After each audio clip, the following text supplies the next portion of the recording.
Hello everyone, I welcome you all in my class, that is Associate Bio classes. So in previous lecture we discussed about the development of endosperm. ठीक है, तो सबसे पहले हम लोग ये देखा था कि अगर हम बात करें फर्टिलाइजेशन जब हुआ था, फ्यूज़न ऑफ गैमीट्स की बात करें तो फ्यूज़न ऑफ गैमीट्स में दो सेल बना था, दो तरह का हमारा, एक तो हमारा क्या बना था, प्राइमरी एंडोस्पर्म सेल के अंदर प्राइमरी एंडोस्पर्म न्यूक्लियस था, और हमारा जो पहले जो एक सेल था, एक सेल के अंदर जो है नॉन मोटाइल गैमेट का क्या हुआ था, फ्यूज़न हुआ था, क्या बना था, जाइगोट बना था। ठीक है, तो हम लोगों ने सबसे पहले ये देखा कि जाइगोट के मतलब एम्ब्रॉय के डेवलपमेंट से पहले किसका डेवलपमेंट, एंडोस्पर्म का डेवलपमेंट। जिस तरह से हमारा टैपेटम न्यूट्रिटिव लेयर था जो किसको प्रोवाइड कर रहा था न्यूट्रिशन, डेवलपिंग पॉलन ग्रेन को, उसी तरह से डेवलपिंग एम्ब्रॉय को कौन देगा खाना पानी, एंडोस्पर्म देगा। तो हम लोग ने देखा था कि प्राइमरी एंडोस्पर्म सेल ही बाद में क्या बनाया था, endosperm tissue, triploid endosperm tissue. देखे थे हम तीन तरह का एंडोस्पर्म था, देखे थे। अगर बात करें एंडोस्पर्म की टाइप्स की बात करें, तीन तरह का था। सबसे कॉमन वाला क्या था हमारे पास, free nuclear endosperm. Free nuclear endosperm में क्या हुआ था कि ओनली कैरियोकाइनेसिस हुआ था। देखे थे कि हमारा बहुत सारा प्राइमरी एंडोस्पर्म न्यूक्लियस के अंदर क्या हुआ था, कैरियोकाइनेसिस हुआ था, और हमारे प्राइमरी एंडोस्पर्म सेल के अंदर क्या किया था, बहुत सारा फ्री न्यूक्लियस। उस तरह के एंडोस्पर्म को हम लोग क्या बोलते हैं, फ्री न्यूक्लियर एंडोस्पर्म। उसका बेहतरीन एग्जाम्पल था कि हमारा जो कोकोनट वाटर है, टेंडर कोकोनट का जो वाटर है, जो ड्रिंकिंग वाटर है, वो क्या है, फ्री न्यूक्लियर एंडोस्पर्म। इसीलिए उसको क्या बोलते हैं, लिक्विड एंडोस्पर्म। इसका मतलब ये हो कि अगर हम पानी पी रहे हैं, अगर कोकोनट का, तो क्या पी रहे हैं, बहुत सारा प्राइमरी एंडोस्पर्म न्यूक्लियस पी रहे हैं। इसका बोलते हैं मल्टी न्यूक्लियर। वैसी कंडीशन को हम लोग क्या बोलेंगे जिसके अंदर क्या होता है, प्राइमरी एंडोस्पर्म न्यूक्लियस के अंदर जो है फ्री न्यूक्लियर डिवीजन हो रहा था, कि मतलब only the division of nucleus take place and cell wall formation will not take place.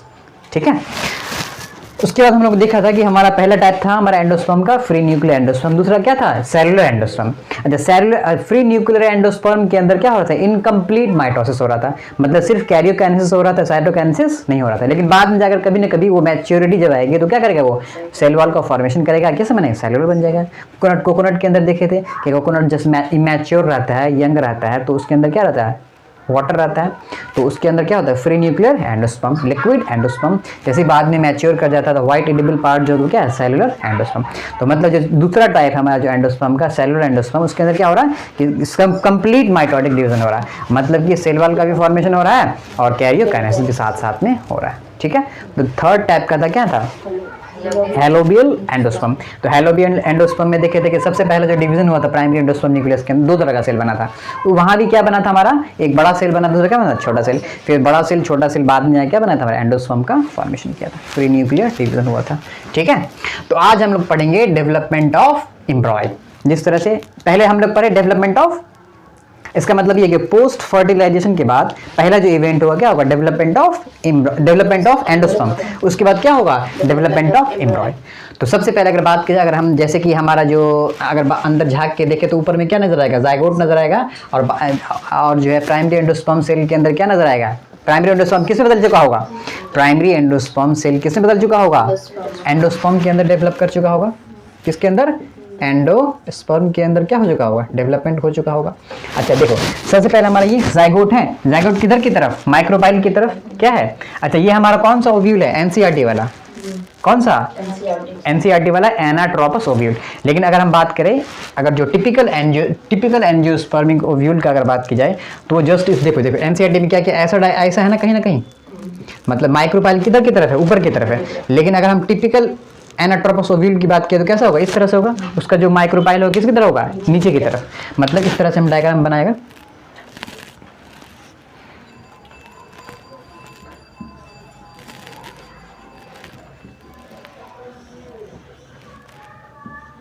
इधर की तरफ। ये हमारा क्या है, ये हमारे बीच में क्या होगा, एंडोस्पर्म टिश्यू होगा, और इधर की तरफ किसका फॉर्मेशन होगा, जाइगोट के बाद जो डेवलपमेंट होगा एम्ब्रॉय के अंदर देखिए। तो इसमें जो सबसे पहले जो इस जाइगोट के अंदर कौन सा डिवीजन होगा, ट्रांसवर्स डिवीजन, मतलब पैरेलल डिवीजन। अगर लेंथ बढ़ाना हो तो कौन सा डिवीजन, पेरिक्लाइनल डिवीजन या फिर ट्रांसवर्स डिवीजन उसको बोलते हैं, जिसकी वजह से कितना सेल बनेगा, दो सेल बनेगा।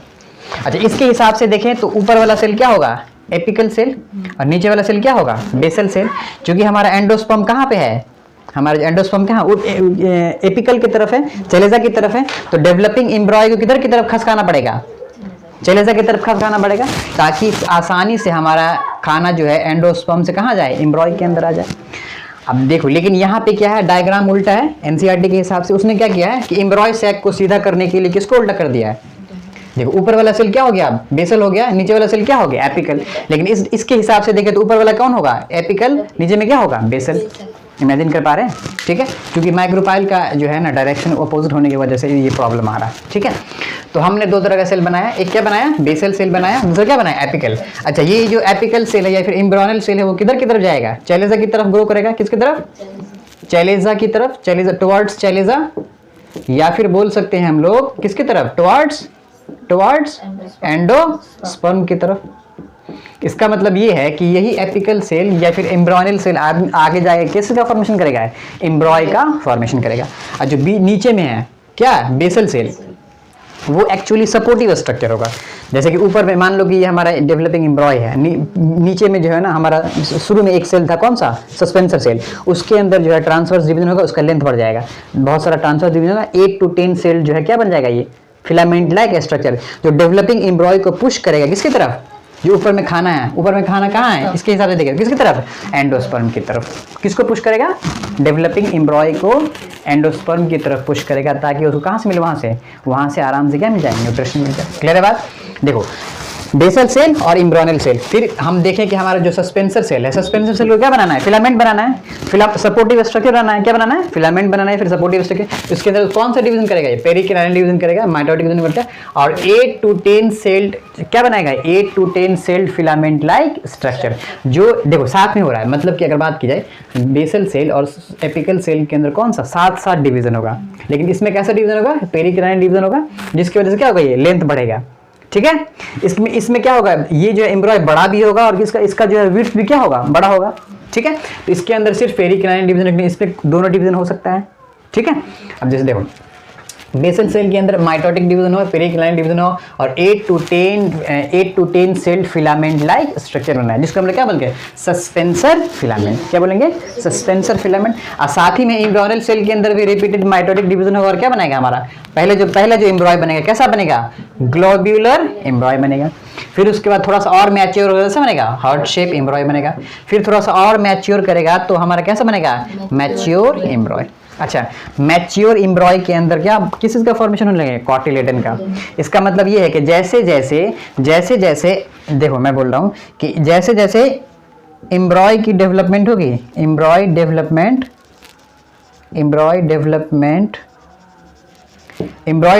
जैसे जैसे होगी वैसे वैसे कौन खत्म होने लगेगा, एंडोस्पर्म डिमिनिश्ड होने लगेगा। क्या होने लगेगा, छोटा होने लगेगा। क्या होने लगा, छोटा होने लगा।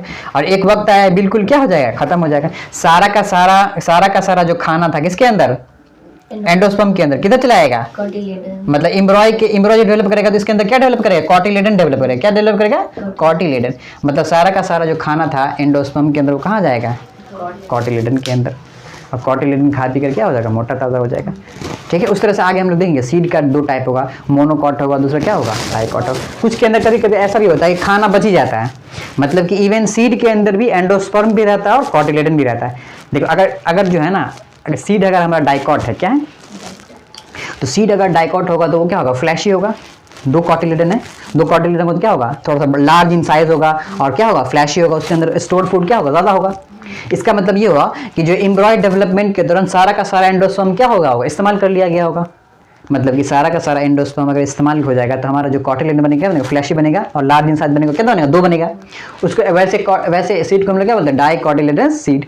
इसका मतलब डाइकॉट सीड के अंदर एंडोस्पर्म क्या हो गया, खत्म हो गया। किसके दौरान, ड्यूरिंग द डेवलपमेंट ऑफ एम्ब्रॉय। अच्छा, मोनोकॉट के अंदर ठीक उल्टा क्या हो रहा है, कॉटिलेडन क्या है, सिंगल है और बहुत क्या है, थीन है। सिंगल है, थीन है, नंबर में क्या है, सिंगल है। इसका मतलब ये हो कि वैसे सीड के अंदर एंडोस्पर्म भी है। देखे 2 कंडीशन देखे कि डाइकॉट के अंदर एंडोस्पर्म नहीं, मतलब एम्ब्रॉय डेवलपमेंट के दौरान पूरा का पूरा इस्तेमाल हो जाएगा। तो वैसे सीड को हम लोग क्या बोलेंगे, डाइकॉट सीड। कुछ ऐसा भी सीड होगा जिसके अंदर क्या होगा, सिंगल कॉटिलेडन होगा। सिंगल कॉटिलेडन होगा मतलब उसके अंदर एंडोस्पर्म अभी भी परसिस्ट करेगा ही। मतलब सीड में भी अब क्या आ गया, एंडोस्पर्म। मतलब डाइकॉट के अंदर एंडोस्पर्म नहीं होगा। डाइकॉट सीट के अंदर एंडोस्पर्म नहीं होगा, सिर्फ क्या होगा, दो अच्छा सा क्या होगा, कॉटिलेडन होगा।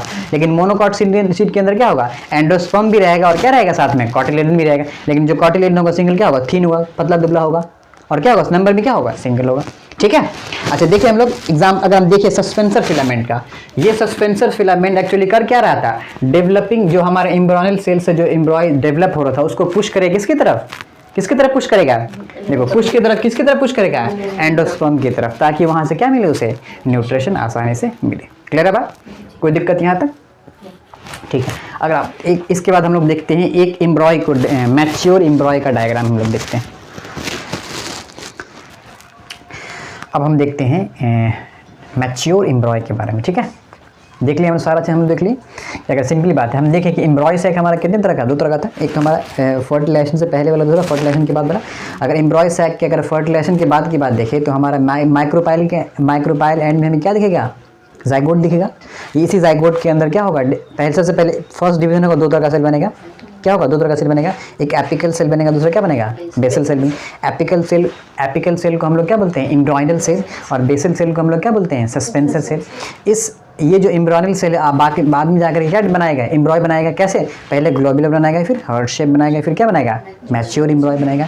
अच्छा ये जो हमारा बेसल सेल है ना, ये क्या बनाएगा, filament like structure, 8 to 10 cell filament like structure बनेगा, जो पुश करेगा डेवलपिंग एम्ब्रॉय को किसकी तरफ, एंडोस्पर्म की तरफ। इसका मतलब ये है कि जैसे जैसे, इसका मतलब ये है कि जैसे थोड़ा सा एंडोस्पर्म डेवलप करेगा, साथ में कौन डेवलप करना शुरू कर जाएगा, एम्ब्रॉय भी डेवलप करना शुरू हो जाएगा। ठीक है, जैसे जैसे हमारा एम्ब्रॉय डेवलप करेगा वैसे वैसे हमारा एंडोस्पर्म क्या होने लगेगा, खत्म होने लगेगा। ठीक है, बिल्कुल जब मैच्योर कर जाएगा हमारा एम्ब्रॉय जब हमारा मैच्योर कर जाएगा तो एंडोस्पर्म हो सकता है कि रहे भी या फिर नहीं भी नहीं रहे। अगर रहेगा तो कैसा सीट बन जाएगा, मोनोकॉट बन जाएगा। अगर नहीं रहेगा तो कैसा सीट बनेगा, डाइकॉट सीट बनेगा। हम लोग देखेंगे आगे। अच्छा मैच्योर एम्ब्रॉय की अगर बात करें, एम्ब्रॉय के अंदर दो चीज़ होता है, क्या होता है, कॉटिलेडन, ऐसे देखना है, दो क्या हमारा कॉटिलेडन है, एक इमेजिनरी लाइन है, एक इमेजिनरी लाइन जो एम्ब्रॉय क्या कर रहा है, क्रॉस कर रहा है बीच से, उसको क्या बोलते हैं, एम्ब्रियोनल एक्सिस। ये हमारा क्या हो गया, एम्ब्रियोनल एक्सिस हो गया। ये दो क्या हो गया, कॉटिलेडन हो गया। समझ में आ रहा है, ये हमारा क्या हो गया, एम्ब्रियोनल एक्सिस, दो हमारा क्या हो गया, कॉटिलेडन हो गया। अच्छा ये जो एम्ब्रियोनल एक्सिस है, एम्ब्रियोनल एक्सिस के ऊपर वाले पार्ट को हम लोग क्या बोलते हैं, इपिकोटाइल। क्या बोलते हैं, इपी मतलब सरफेस, देखे थे ना, EP hydrophily and hypohydrophily surface को। ये हमारा ऊपर वाला पार्ट हमारा क्या हो गया, इपिकोटाइल, और नीचे वाला पार्ट क्या हो गया, हाइपोकोटाइल। अच्छा ये जो इपिकोटाइल है, बोलते हैं इपिकोटाइल टर्मिनेट एट प्लूम्यूल। क्या, प्लूम्यूल मतलब ये है कि अगर सीड की बात करें तो सीड का जो ऊपर वाला जो भी पार्ट है, शूट सिस्टम कहाँ से ओरिजिन होगा, प्लूम्यूल से। कहाँ से, प्लूम्यूल से। और जो भी रूट सिस्टम है कहाँ से ओरिजिनेट होगा, रेडिकल से। देखें दो कॉटिलेडन है, ये हमारा क्या है, लेवल ऑफ कॉटिलेडन है, ये इसको क्या बोलते हैं, लेवल ऑफ कॉटिलेडन। अच्छा लेवल ऑफ कॉटिलेडन से ऊपर वाले को हम लोग क्या बोलते हैं, इपिकोटाइल। लेवल ऑफ कॉटिलेडन से नीचे वाले क्या बोलते हैं, हाइपोकोटाइल। इपिकोटाइल कहाँ टर्मिनेट करता है, प्लूम्यूल पे, और हाइपोकोटाइल कहाँ पे टर्मिनेट करता है, रेडिकल पे।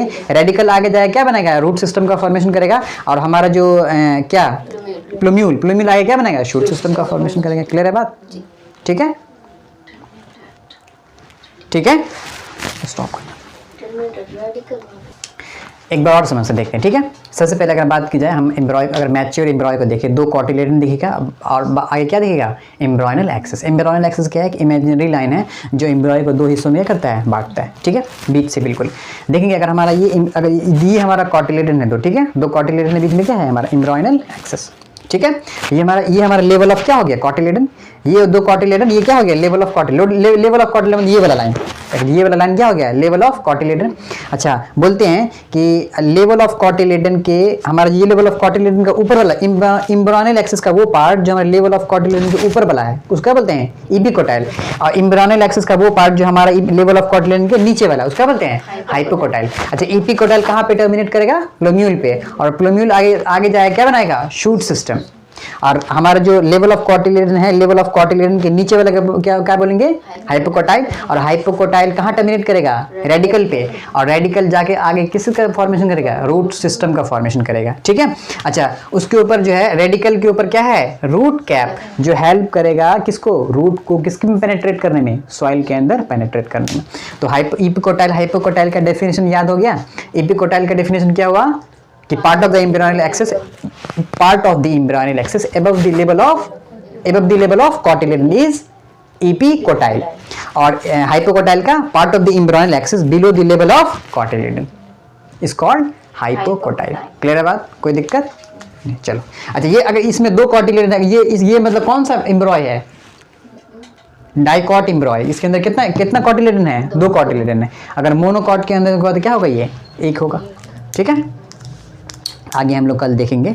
जैसे कि हम लोग एम्ब्रॉय का डेवलपमेंट देख लिए, ठीक है, आगे चल के हम देखेंगे कौन किस में बदलेगा। अगर बात की जाए, अगर अब बताते हैं, देखते हैं तुम लोग जवाब दे पाती हो नहीं। अगर बात करें ओव्यूल किसमें बदलेगा? सीड में बदलेगा। ठीक है, ओवरी किसमें बदलेगा? फ्रूट के अंदर। ओवरी का जो इंटेगुमेंट है, ओव्यूल का जो इंटेगुमेंट है वो किसमें बदलेगा? बताया ओव्यूल का इंटेगुमेंट सीड के ऊपर जो कोट है, सीड का देखो ओव्यूल, देखिए ओव्यूल किसमें बदला? ओव्यूल जो है हमारा सीड ने बदला है। ओव्यूल का जो इंटेगुमेंट है सीड का कोट बनेगा। ठीक है, अच्छा देखो, अगर बात करोगे, जैसे अगर थोड़ा सा अगर दिमाग लगाओ तो ओव्यूल का जो फ्यूनिकल था, याद आ रहा है? ओव्यूल का जो फ्यूनिकल जो अटैचमेंट स्ट्रक्चर था, सीड के लिए क्या होगा? अटैचमेंट स्ट्रक्चर होगा। जिस तरह से स्टॉक ऑफ द सीड होगा, मतलब कि फ्यूनिकल किसमें बदलेगा? Stock of the seed. और जो फ्यूनिकल जहाँ पे फ्यूज किया था सीड के साथ, फ्यूनिकल जहाँ पे फ्यूज किया था, हमारा जो फ्यूनिकल है जो फ्यूज किया था ओव्यूल के साथ, तो क्या बोलता है? हाइलम। जो सीड के ऊपर जो स्कार होता है ना, स्कार जो गड्ढा टाइप का होता है, राजमा के दाने के अंदर बहुत अच्छा दिख जाएगा। राजमा के दाने के ऊपर जो थोड़ा सा ऊपर जो रहता है ना, मुंह के ऊपर वो जो स्कार थोड़ा सा हल्का, वो क्या होता है? वो एक्चुअली जो टूटता है ना, जो फ्यूनिकल जो स्टॉक जो टूटता है ना, तो उस पर क्या बन जाता है? निशान बन जाता है। जो कौन किसने बदला है कि फ्रूट किसने बदला? हमारा जो ओवरी किसने बदला? फ्रूट के अंदर ओवरी का जो वॉल है, जो फ्रूट का क्या बन जाएगा? फ्रूट के अंदर जो हमारा जो फ्रूट के अंदर जो मीजोकार्प है, मीजोकार्प मतलब खाने वाला जो फ्लैशी पार्ट है, वो किसमें बदलेगा? जो ओवरी का वॉल है वो किसमें बदलेगा? हमारा जो ओवरी का वॉल है वो फ्रूट ऑफ दी वॉल बन जाएगा। हमारा जो ओवरी के बीच का जो स्पेस है वो किसमें बदलेगा? मीजोकार्प के अंदर बदलेगा। ठीक है, हमारा जो ओव्यूल है किसमें बदलेगा? सीड में बदलेगा। हमारा जो हाइलम है वो किसमें बदलेगा? हाइलम है, जिस तरह से हमारा ओव्यूल का हाइलम है, तो उसी तरह से जो है हमारा सीड के लिए क्या बनेगा? वो स्टॉक बन जाएगा। जहाँ पे जो स्कार है सीड के ऊपर, इधर अगर हमारा सीड का स्कार है तो इधर क्या हमारा? हाइलम होगा। समझ में आ रहा है? तो कल हम लोग देखेंगे बढ़िया से कौन किस में फ्यूज कर रहा है। ठीक है, अच्छा कौन कौन खत्म हो जाएगा? न्यूक्लियस रहेगा? न्यूक्लियस नहीं रहेगा, कभी कभी रहेगा, देखते हैं उसमें स्पेशल टाइप का होगा न्यूक्लियस। ठीक है, और अगर बात की जाए माइक्रोपाइल रहेगा? माइक्रोपाइल भी रहेगा। सीड के ऊपर छोटा जो स्पेस होता है, सीड के ऊपर जो स्पेस रहेगा उसको हम लोग क्या बोलेंगे? अच्छा, किसके अंदर देखेंगे? मटर के दाने के अंदर देखना, पी में जो है जाके देखना, चना जो है ना, चना के अंदर जाके देखना, पीछे की तरफ हल्का सा पोर होता है, वो क्या है? माइक्रोपाइल वाला ही एंड होता है। ठीक है, चलो देखेंगे कल हम लोग।